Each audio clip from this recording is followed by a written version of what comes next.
तो इससे पहले वाले लेक्चर में हमने बात किया था कि ये आपका जो है कि दो बॉडी है जिसका मास m1 एंड m2 है। और ये क्या करता है m1 एंड m2, ये v1 वेलोसिटी से एंड ये v2 वेलोसिटी से, इसका ये initial velocity v1 and v2 है, जिसमें हमने देखा था कि ये v1 ग्रेटर देन है v2 से। तो ये v1 आके इससे कोलाइड किया, कोलाइड करने के बाद फिर ये सेपरेट हुआ, और सेपरेट होने के बाद इसका m1 का वेलोसिटी v1 डैश हो जाता है, और m2 का वेलोसिटी जो है ये v2 डैश हो जाता है। इस दोनों का कैलकुलेशन हमने इससे पहले वाले लेक्चर में देखा था, और वो हमारा जो वैल्यू आया था यानी कि v1 डैश जो था ये पहले हमने कैलकुलेट किया था। ये आपका आया था m1 minus m2 divided by m1 plus m2, ये हमने रिलेशन निकाला था, एंड इसको मल्टीप्लाइड बाई ये होता था v1 plus twice m2 divided by m1 plus m2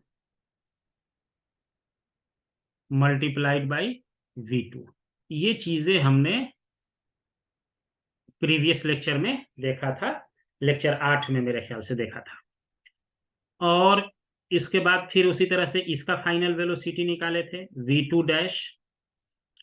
तो m2 का जो वेलोसिटी था v2 डैश, ये हमारे पास आया था twice m1 divided by m1 plus m2 multiplied by v1, और यहाँ पे मैंने लिखा था प्लस था m2, यहाँ पे प्लस था m2 माइनस m1 था, तो यहाँ माइनस कॉमन ले रहे हैं, तो ये m1 minus m2 divided by m1 plus m2 and into इसमें ये आपका v2 था। ये v2 क्या था? m2 का इनिशियल वेलोसिटी है। मैंने कल जो लिखा था ये माइनस कॉमन होके यहाँ पे प्लस था, यानी कि m2 माइनस m1 था, ये रिलेशन था, दोनों एक ही चीज है। फिर मैंने ये भी कहा था इस फॉर्मूला को आपको याद करने की कोई जरूरत नहीं है, ये ऐसे ही हमने डेरिवेशन में निकाला था, और इसके कुछ स्पेशल केस वगैरह, एक स्पेशल केस हमने डिस्कस किया था इससे पहले वाले में, कि अगर m1 आपका बहुत बड़ा हो जाए m2 से, तो इस कंडीशन में आपका क्या रिलेशन होगा, ये हमने इससे पहले वाले में डिस्कशन किया था कि अगर m1 is very very larger than, अगर हमारा m2 हो जाए, m1 का वैल्यू बहुत बड़ा हो जाए, क्या मतलब हुआ? m1 का वैल्यू बहुत बड़ा होने का मतलब है कि ये बहुत हेवी बॉडी आता है और ये बहुत छोटे बॉडी से आकर के टकरा जाता है, ये हमारी बात हुई थी। तो इस कंडीशन में जो है कि आपका जो है कि ये देखना था कि हमारे पास जो रिलेशन है वो v1 और v2 डैश का क्या रिलेशन आया था, ये हमने इससे पहले वाले क्लास में देखा था कि आपका v1 डैश का क्या वैल्यू होगा अगर ऐसा हो गया। तो ये वाला रिलेशन हमने देखा था कि v1 डैश जो होगा अगर ऐसा है, तो इस कंडीशन को हमने अप्लाई करके ये देखा था v1 डैश ये हमारा इक्वल टू होता था v1 के, यानी कि ये टकराने के बाद ये बहुत हेवी बॉडी, फिजिकल मीनिंग अभी आज हम समझा रहे हैं, इसका डेरिवेशन इस वाले पार्ट का हमने पहले देखा था कि ये बहुत हेवी बॉडी अगर बहुत लाइट बॉडी से टकरा जाए, तो इसका जो फाइनल वेलोसिटी जो होगा वो इसके इनिशियल वेलोसिटी के इक्वल है। ये v1 डैश क्या है? v1 का फाइनल वेलोसिटी है, ये फाइनल वेलोसिटी है m1 का, और v1 क्या है? m1 का इनिशियल वेलोसिटी है, यानी कि m1 का फाइनल वेलोसिटी जो होगा, m1 final velocity after collision equal to initial velocity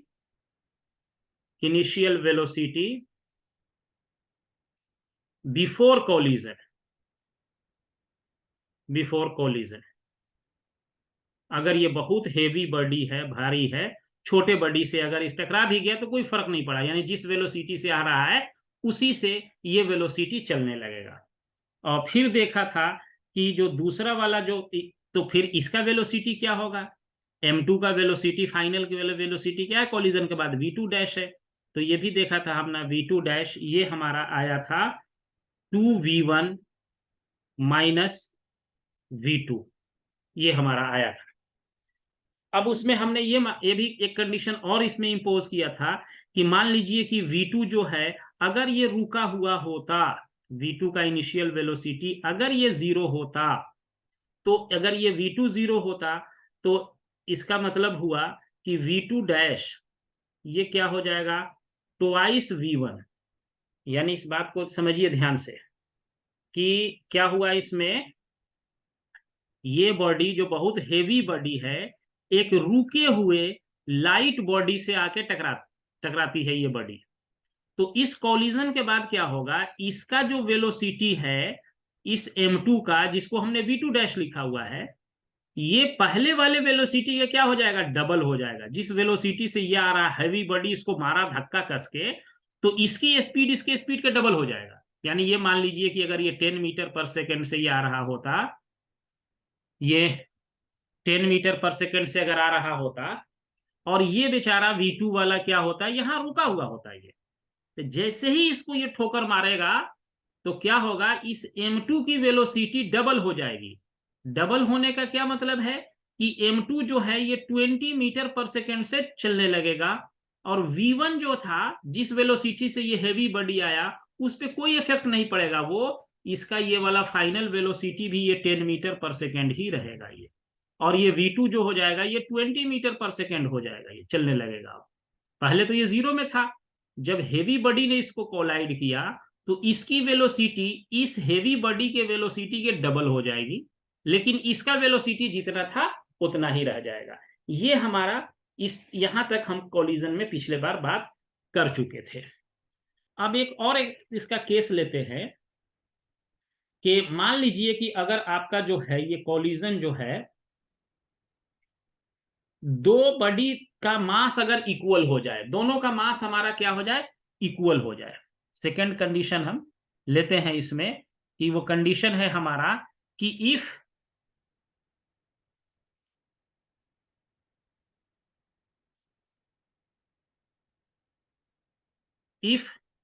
both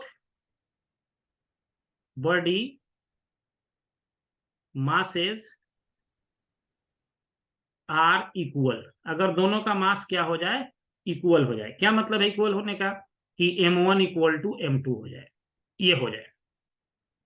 तो अब आपके पास जो ये रिलेशन है, इस रिलेशन को यूज करके मुझे बताइए, हम आपको 1 मिनट का टाइम देते हैं, जस्ट 1 मिनट।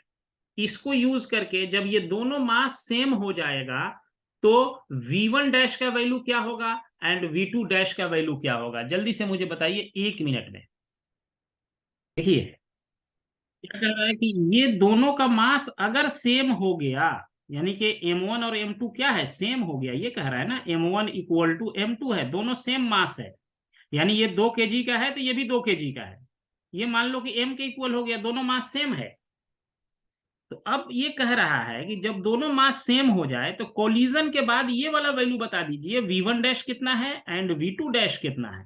तो यहां से v1 डैश का ये फॉर्मूला देखो, v1 डैश जब ये दोनों मास सेम हो गया m1 m2, तो ये टर्म तो 0 हो गया, पहला वाला 0 इंटू v1 हो गया, प्लस दूसरे में आ जाओ, 2 दोनों सेम है तो 2 इंटू एम कर दो, divided by m plus m कर देंगे ना, तो ये भी 2m हो जाएगा, इंटू हो गया v2, तो 2 से 2 कट गया, m से m कट गया, तो ये आपको क्या हो गया, v1 डैश इक्वल टू क्या हो गया, v2।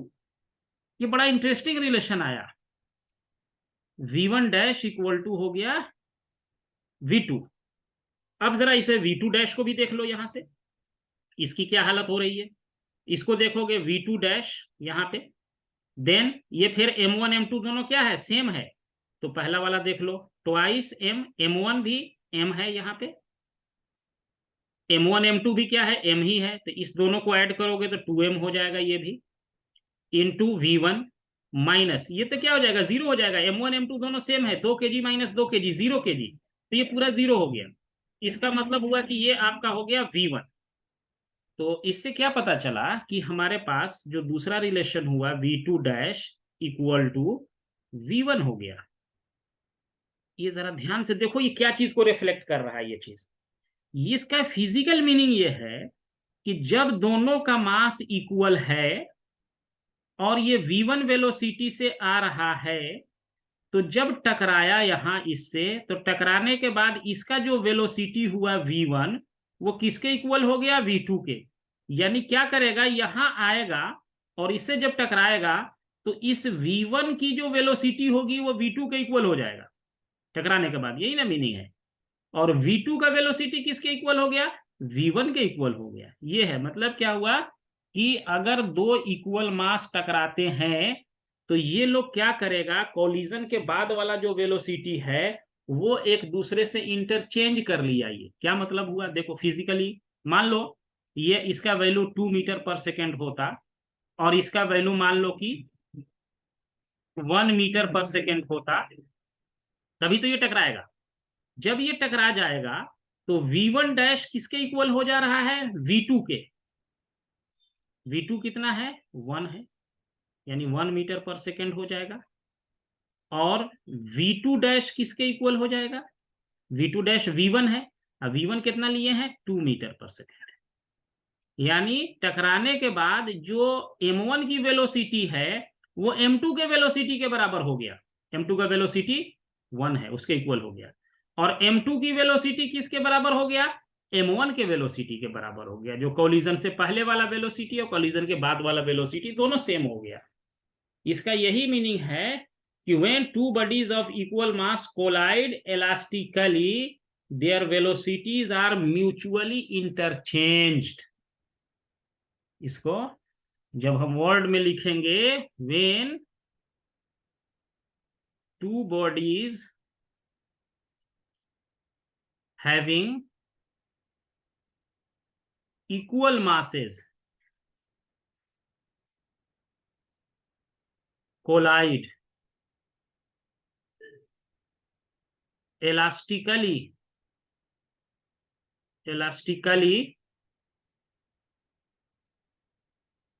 their velocities are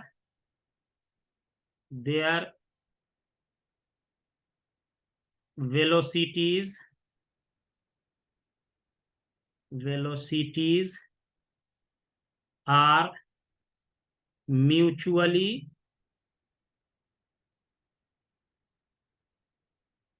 interchanged. ये बड़ा इंपॉर्टेंट मीनिंग है, इंटरचेंज्ड। अगर ऐसा हुआ दो बॉडी जिसके मास इक्वल हैं, अगर ये टकराते हैं तो इनका ये अपना वेलोसिटी एक दूसरे से इंटरचेंज कर लेते हैं। यानी कि एक 2 से जा रहा था तो वो क्या हो जाएगा, दूसरा वाला जो है पहले वाले का वेलोसिटी ले लेगा कोलिजन के बाद। ये मीनिंग है इसका। तो अभी हमने देखा कि 2-3 स्पेशल केसेस देखे हमने। अब एक केस और हम बात करेंगे, इनएलास्टिक। नेक्स्ट है हमारा perfectly inelastic collision. Perfectly inelastic collision. Inelastic collision का क्या मतलब है? परफेक्टली इनएलास्टिक कोलिजन का मतलब भी हम पहले आपको समझा चुके हैं, इलास्टिक और इनएलास्टिक में क्या डिफरेंस है। यानी कि इसका क्या मतलब था कि ये बॉडी है हमारे पास, ये इधर से v1 वेलोसिटी से जा रहा है m1 मास का, और ये आपका m2 मास की कोई बॉडी है। This is also moving with velocity v and v1 is greater than v2, तभी जाके ये कोलाइड होगा और एक ही लाइन में ये चल रहा है। रास्ता एक ही है दोनों का, अलग रास्ता रहेगा तो फिर नहीं टकराएगा। ये दोनों एक ही पाथ पे चल रहा है और ये ज्यादा स्पीड से चल रहा है तो टकरा गया। टकराने के बाद क्या होता है, ये दोनों चिपक जाता है, अलग ही नहीं होता है। दोनों टकराने के बाद हटेगा नहीं एक दूसरे से। तो जब दोनों ये m1 है एंड ये m2 है, नहीं हटेगा, तो ये क्या होगा, ये दोनों कंबाइंड मिल करके एक कॉमन वेलोसिटी से चलने लगता है आगे की तरफ। यानी कोलिजन के बाद these two masses will go ahead with a common velocity। तो अब इसमें क्योंकि ये भी कोलिजन, इस पे कोई एक्सटर्नल फोर्स नहीं लगा है, तो इनिशियल मोमेंटम क्या लिखेंगे, m1 v1 plus m2 v2 equal to final momentum final momentum में दोनों का मास तो एक साथ चल रहा है ना, m1 इंटू m2, और ये कॉमन वेलोसिटी v से चलने लगा। इसको इक्वेशन नंबर दे दिए 1। अब इसके बाद क्या करेंगे, इसको हम कि इसके काइनेटिक एनर्जी के लॉस निकालेंगे, हम कैलकुलेट करेंगे कि इसके काइनेटिक एनर्जी में लॉस क्यों हुआ। लॉस क्यों हुआ ये भी उस दिन हम एक्सप्लेन किए थे कि ये यहाँ पे जो कोलाइड कर गया, जो चिपक गया आकर के, तो अब इसका डिफॉर्मेशन हटेगा नहीं, डिफॉर्म हो जाएगा।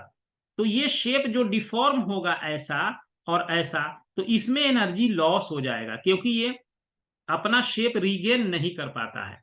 और कंप्लीटली इलास्टिक कोलिजन में क्या था, ये अपना शेप जो है रीगेन कर लिया था, इसमें ये रीगेन नहीं कर पाएगा। तो अब क्या होगा इसमें, जब ये रीगेन नहीं करेगा तो जो एनर्जी इसके डिफॉर्मेशन में गया वो तो लॉस हो जाएगी एनर्जी। तो वो कितना एनर्जी लॉस होगी उसी का हमको कैलकुलेशन करना है। अब मान लो इसमें क्या है कि लॉस इन काइनेटिक एनर्जी हमको कैलकुलेट करना है। लॉस इन काइनेटिक एनर्जी, ये कितना काइनेटिक एनर्जी में लॉस होगा ये निकालना है मुझे। तो लॉस इन काइनेटिक एनर्जी के लिए देखिए कैसे कैलकुलेट करेंगे। इनिशियल काइनेटिक एनर्जी इसका कितना है, हाफ m1 v1 स्क्वायर, इसका काइनेटिक एनर्जी m1 का, प्लस दूसरे का है हाफ m2 v2 स्क्वायर हो गया, दूसरे का काइनेटिक एनर्जी ये हो गया। ये टोटल इनिशियल काइनेटिक एनर्जी है। फाइनल काइनेटिक एनर्जी आप कितना लिखेंगे, ये दोनों चिपक गया आपस में m1 m2, तो उसको क्या करेंगे, यहां से माइनस कर लेंगे, m1 plus m2 into v का स्क्वायर हो जाएगा। यही आपका लॉस इन काइनेटिक एनर्जी होगा। लॉस इन काइनेटिक एनर्जी ये हो जाएगा। अब इसको क्या करना होगा, आपको थोड़ा सॉल्व करना पड़ेगा इस रिलेशन को, और सॉल्व करेंगे इस रिलेशन को। कैसे सॉल्व करेंगे ये हम आपको थोड़ा सा एक्सप्लेन करते हैं कि इसको आप सॉल्व करेंगे कैसे। यही निकालना है हमको, कितना लॉस होगा परफेक्टली। अब इसको में भी कोई फॉर्मूला याद नहीं करना है, ये ध्यान रखना, कोई फॉर्मूला यहाँ याद नहीं करने की जरूरत है। डायरेक्ट कंसेप्ट लगाएंगे, initial momentum equal to final momentum, initial kinetic energy equal to final kinetic energy. अगर वो परफेक्टली इलास्टिक कोलिजन है तो, इन इलास्टिक कोलिजन है तो ये वाला लॉस कितना हो जाएगा, फाइनल वेलोसिटी ये देख लेंगे और उसको माइनस कर लेंगे। तो इसमें जब आप इसमें से देखिए, इसमें क्या आपको कॉमन निकल जाएगा, 1/2 तो कॉमन निकल गया, m1 v1 का स्क्वायर प्लस m2 v2 का स्क्वायर, ये हो गया। उसके बाद आप क्या करेंगे यहाँ पे, अब यहाँ पे आप क्या करिए कि इस रिलेशन को, वन को रिलेशन जरा यूज करना है थोड़ा सा, ये वाला रिलेशन, रिलेशन नंबर 1। इस रिलेशन नंबर 1 से आप वेलोसिटी v का वैल्यू निकाल लो। क्या आएगा velocity v, capital V, m1 v1 plus m2 v2 divided by m1 plus m2, ये आ जाएगा आपको। देखिए इसको हमने इधर भेज दिया, m1 v1 plus m2 v2 divided by m1 plus m2, तो ये आपको वेलोसिटी v निकल के आ गया। अब क्या करना है, इस वैल्यू को इसमें डाल दीजिए। हाफ तो कॉमन यहां से हम निकाल ही लिए हैं पहले। अब यहां m1 plus m2 into v का वैल्यू क्या आया है, ये वाला वैल्यू आया है, इसको डाल दीजिए यहाँ पे। तो इसको जब आप डालेंगे तो यहाँ पे क्या आ जाएगा, इसके पास लिख देते हैं m1 v1 plus m2 v2 divided by m1 plus m2, इसका पूरे का स्क्वायर हो जाएगा। यही होगा ना, देख लीजिए ध्यान से। हमने क्या किया, इसमें इस रिलेशन में v का जो वैल्यू था ये वाला, ये डाल दिया। तो m1 plus m2 multiplied by v का वैल्यू है m1 v1 plus m2 v2 divided by m1 plus m2, ये कर दिया।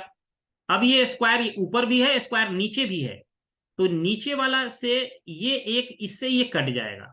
तो इसके बाद जो हमारा रिलेशन होगा ये बचेगा 1/2, लिखते हैं इसको, m1 v1 square plus m2 v2 square minus, देखो इससे एक कट जाएगा, हम अब जो बचेगा हम वही लिख रहे हैं, m1 v1 plus m2 v2 का whole square divided by m1 plus m2 बचेगा। सिंपल मैथमेटिक्स है, कुछ नहीं है, ये इतना बचा हमारे पास। अब इसको क्या करें आप, इसको थोड़ा सा और सॉल्व कर लो। जब इसको सॉल्व करोगे, कैसे सॉल्व करोगे बता रहे, कुछ नहीं, इसको एलसीएम लेंगे और एलसीएम लेकर के ये वाला टर्म, ये वाला इससे इसमें पूरा मल्टीप्लाई हो जाएगा, और यहाँ ये ए हो गया, ये बी हो गया, ए प्लस बी के होल स्क्वायर पे इसको ब्रेक कर दो, और इसको सॉल्व करने पे ये आपको आएगा 1/2, ये जो कॉमन है ये 1/2 रहेगा, और यहां आ जाएगा m1 m2, उसके बाद आ जाएगा v1 माइनस v2, ये आएगा divided by m1 plus m2 आएगा, यानी कि ये आपका लॉस इन काइनेटिक एनर्जी हो जाएगा। ये भी याद नहीं करना है, ये हमने बात यहाँ पे m1 v1 के टर्म में ये रिलेशन निकाला। अब ये बात जो है, ये लॉस इन काइनेटिक एनर्जी अगर आप इसको देखो तो यहाँ पे स्क्वायर है एक्चुअली, इसको आप सॉल्व करना, हम आपके लिए ये एज ए होमवर्क छोड़ रहे हैं, ये आप इसको सॉल्व करना, ये इतना आएगा। इससे क्या मतलब होता है इस रिलेशन से, देखो ये बड़ा इंटरेस्टिंग रिलेशन है, वेरी वेरी इंटरेस्टिंग रिलेशन, कि ये बॉडी हमारा जो m1 वेलोसिटी, m1 का वेलोसिटी v1 है, m2 का वेलोसिटी v2 है, परफेक्टली इलास्टिक कॉलिजन होता है, यानी कि ये आया और एक दूसरे से यहां पे सट गया, तो जब ये बॉडी टकराएगी तो इसके शेप में डिफॉर्मेशन होगा, तो शेप में जब डिफॉर्मेशन हो जाएगा तो इस डिफॉर्मेशन होने की वजह से यहां पे इसमें एनर्जी का स्टोर हो जाएगा, तो वो एनर्जी आएगी कहां से इसको स्टोर करने के लिए, इसी का काइनेटिक एनर्जी यहां पे स्टोर हो जाएगा। फिर ये वाला बॉडी इसके शेप को डिफॉर्म किया, तो इसमें कुछ एनर्जी स्टोर हुई m1 में, तो वो एनर्जी कहां से आएगी, due to the kinetic energy of the m2 body.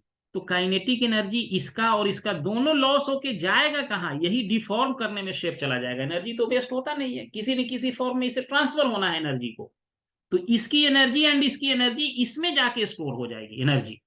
तो इस तरीके से वो लॉस हुआ कितना एक्चुअली। अब ये इंटरेस्टिंग रिलेशन देखिए जो हमारे पास आया, क्या इंटरेस्टिंग इसमें बात हो गई, ऐसा कौन सी, ये टर्म देखो, अगर हम इससे पूछे आपसे कि ये टर्म बताओ कि ये वाला जो पूरा टर्म है ये पॉजिटिव होगा कि निगेटिव होगा, क्या निगेटिव भी हो सकता है ये टर्म पूरा, इज इट पॉसिबल कि ये निगेटिव हो, क्या ये पॉसिबल है, पॉसिबल है कि नहीं है, सिर्फ मुझे ये बताइए, यस और नो, पॉसिबल है या नहीं है।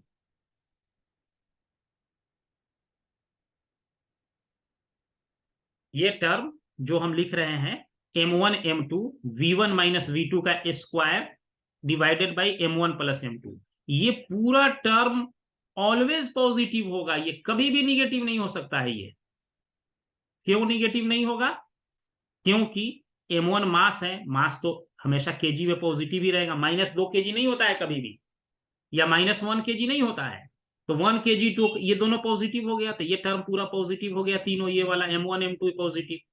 अब इसमें से v1 v2 जो है, इस दोनों का जो डिफरेंस होगा, इस दोनों का जो डिफरेंस है ये भी पॉजिटिव, इसका स्क्वायर है ना, तो ये पॉजिटिव होगा, v1 माइनस v2 का अगर स्क्वायर कर दो तो ये हमेशा पॉजिटिव होगा।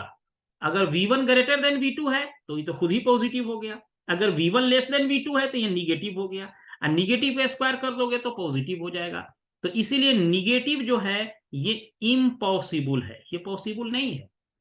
फिजिकली भी सोचो, जब दो बॉडी टकराया, जब दो बॉडी के बीच कोलिजन हुआ, ऐसे दो बॉडी ने टकराया ऐसे जाके इस तरीके से, तो यहां शेप डिफॉर्म हुआ, यहां पे जाकर शेप का डिफॉर्मेशन यहां पे ऐसे होगा, जैसे ये डिफॉर्मेशन हुआ ये ऐसे आया, कोलाइड किया, यहां डिफॉर्मेशन हुआ, यहां डिफॉर्मेशन हुआ, इसकी एनर्जी और इसकी एनर्जी ये कहीं तो जाएगी, निगेटिव एनर्जी होगी कैसे, हो ही नहीं सकती, यहां एनर्जी है, ऐसे आकर के काइनेटिक एनर्जी टकराया, इसके शेप को डिफॉर्म किया, इसके शेप को डिफॉर्म किया, तो ये आके ऐसे टकरा के रह गया, अलग हुआ नहीं। अगर अलग होता ना, ये ऐसे होके अलग होता तो क्या होता कि ये डिफॉर्मेशन वाली फिर एनर्जी रिलीज हो जाती, ये तो चिपक गया आके, हटा ही नहीं यहां से। तो इस कंडीशन में हम कह सकते हैं कि ये डिफॉर्मेशन वाली जो हमारी एनर्जी है वो हमेशा पॉजिटिव है, यानी loss in kinetic energy which is positive, ये निगेटिव हो नहीं सकता है ये। ओके, तो ये ध्यान रखना है। ये न्यूमेरिकल टाइप में, इसमें आपको एमसीक्यू टाइप में पूछा जा सकता है कि जब दो बॉडी कोलाइड करेगा, कोलिजन के बाद जो एनर्जी होगी, इसकी जो लॉस इन काइनेटिक एनर्जी होगी, क्या वो निगेटिव हो सकती है? तो आप कहेंगे नहीं हो सकती है, निगेटिव कभी नहीं होगी। ये रिलेशन यहाँ दिखा भी रहा है और फिजिकल कंसेप्ट भी हमने आपको एक्सप्लेन किया। अब एक टर्म यहाँ और हम आपको एक्सप्लेन कर दें, उसके बाद फिर हम न्यूमेरिकल की बात नेक्स्ट टाइम देखेंगे। देखिए, अब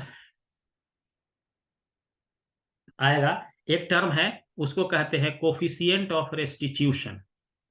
कोफिशिएंट ऑफ रेस्टिट्यूशन, रेस्टिट्यूशन, ये कोफिशिएंट ऑफ रेस्टिट्यूशन। तो हमने जो है इसमें जब हम परफेक्टली इलास्टिक कोलिजन पढ़े थे तो उसमें ये आया था, for perfectly elastic collision, perfectly elastic collision हमारे पास क्या आया था? अगर ध्यान दीजिए, हम लेक्चर में हमने डिस्कस किया था, प्रीवियस लेक्चर में, velocity of separation, velocity of separation equal to velocity of approach, velocity of approach, ये हम निकाले थे, आपको याद होना चाहिए। जब परफेक्टली इलास्टिक कोलिजन निकाले थे, वेलोसिटी ऑफ सेपरेशन, यानी कि ये हम बात किए थे कि v2 dash minus v1 dash equal to v1 minus v2 था, वेलोसिटी ऑफ अप्रोच। ये दोनों, ये हमारी बात ऑलरेडी हो चुकी है जब हम इलास्टिक कोलिजन पढ़ाए थे, तो ये वाली बात है। ये इलास्टिक कोलिजन के लिए ये पॉसिबल है, इसको अंडरलाइन कर देते हैं। ये है। उसके बाद अभी जो हमने, अब इस कंडीशन में जो परफेक्टली इलास्टिक कोलिजन है, और उसके बाद अगर हमारे पास परफेक्टली इनइलास्टिक कोलिजन हो जाए, अगर परफेक्टली इनइलास्टिक कोलिजन है, परफेक्टली इलास्टिक है, अगर आपके पास परफेक्टली इनइलास्टिक कोलिजन हो जाए, इनइलास्टिक कोलिजन हो जाए, परफेक्टली क्या है, इनइलास्टिक कोलिजन हो जाए, तो ये वाला टर्म क्या है, वेलोसिटी ऑफ सेपरेशन। ये वाला टर्म देखो, वेलोसिटी ऑफ सेपरेशन तो यही है। तो जब दोनों टकराया, उसके बाद वेलोसिटी ऑफ सेपरेशन क्या हो जाएगा इसका, वेलोसिटी ऑफ सेपरेशन क्या होगा, इक्वल टू 0 हो जाएगा। दोनों टकरा गया आके, अब अलग तो हो ही नहीं रहा है ना, ये दोनों ऐसे आया, टकरा गया, सेपरेट तो हुआ ही नहीं ना, ये कोलाइड हो गया ये। तो ये जो डिफरेंस है v2 dash minus v1 dash, ये क्या हो जाएगा, 0 हो जाएगा, वेलोसिटी ऑफ सेपरेशन। तो इसका मतलब हुआ कि वेलोसिटी, अब ये परफेक्टली के लिए बात हो रही है। अब अगर ये परफेक्टली नहीं होता, कुछ और बात होती, मान लो ना तो कंप्लीटली इलास्टिक होता, ना कंप्लीटली इनइलास्टिक होता, ये तो हम आइडियल की बात कर रहे हैं कि परफेक्टली इलास्टिक है, परफेक्टली इनइलास्टिक है, बट इन रियलिटी ना तो कोई कोलिजन परफेक्टली इलास्टिक होता है और न ही इनइलास्टिक होता है। इन रियलिटी वो कुछ हद तक वो क्या रहेगा, परफेक्टली इलास्टिक कुछ हद तक इलास्टिक होगा, कुछ हद तक इनइलास्टिक होगा। परफेक्टली इनइलास्टिक और इलास्टिक का क्या मीनिंग है, ये हम आपको बता रहे हैं। देखिए, परफेक्टली इनइलास्टिक का मतलब है कि ये दोनों चिपक गया। परफेक्टली इलास्टिक का कोलिजन का क्या मतलब है कि ये वाला आ गया। तो इसका मतलब ये हुआ कि अगर हम ये आइडियल, हमारी ये बात अगर नहीं हो, तो उस कंडीशन में कि कोई भी कोलिजन हो, ना तो वो परफेक्टली इलास्टिक होता है और ना ही परफेक्टली इनइलास्टिक होता है। ये कि आइडियल बात हम कर रहे हैं कि परफेक्टली इलास्टिक और इनइलास्टिक का मतलब है कि जैसे ये हमारा दो बॉडी आया, हमने कहा कि ये बिल्कुल ऐसा नहीं होगा। ये क्या करेगा, या तो ये जो है परफेक्ट, ये टकराएगा, लेकिन ये परफेक्टली ना तो ये चिपक के रह सकता है, और ना बिल्कुल सारा एनर्जी जो ये टकराने में वेस्ट हुआ, सारा एनर्जी भी ये रिलीज नहीं कर सकता है ये। तो इस तरीके की हमारी बात होती है कि परफेक्टली ना तो कोई इलास्टिक होता है परफेक्टली, ना इन इलास्टिक होता है, इसके बीच में होता है। ये एक आइडियल बात हो रही है कि इलास्टिक कोलिजन और इन इलास्टिक कोलिजन का, ऐसा होता बिल्कुल नहीं है। तो क्या कंडीशन होगा कि हम कहेंगे कि वो इलास्टिक है या इन इलास्टिक है? तो एक रूल है ये जनरल, यहां से velocity of separation equal to e multiplied by velocity of approach, जहां पर ये ई जो है इसी को कोफिशिएंट ऑफ रेस्टिट्यूशन कहते हैं, और इस ई का वैल्यू जो है 0 से बड़ा होगा और 1 से छोटा होगा। इसके दोनों देख लीजिए। अगर ये हमारा परफेक्टली इलास्टिक कोलिजन हुआ, इसी से अगर ये परफेक्टली इलास्टिक कोलिजन है तो E इक्वल टू 1 हो जाएगा for perfectly elastic collision. Perfectly elastic collision, elastic collision E equal to 1 हो जाएगा। तो देखो यहाँ velocity of separation equal to velocity of approach हो जाएगा, जो कि हम पहले लिखे हैं यहाँ परफेक्टली इलास्टिक कोलिजन के लिए। Velocity of separation equal to velocity of approach. और अगर ये परफेक्टली इनइलास्टिक कोलिजन हुआ तो E इक्वल टू 0 हो जाएगा। E इक्वल टू 0 होगा फॉर परफेक्टली इनइलास्टिक कोलिजन। तो E जैसे ही 0 होगा तो यहां आप देख लो velocity of separation equal to 0 multiplied by something, ये तो 0 ही हो जाएगा। तो वेलोसिटी ऑफ सेपरेशन ये वाला हमारा आ गया।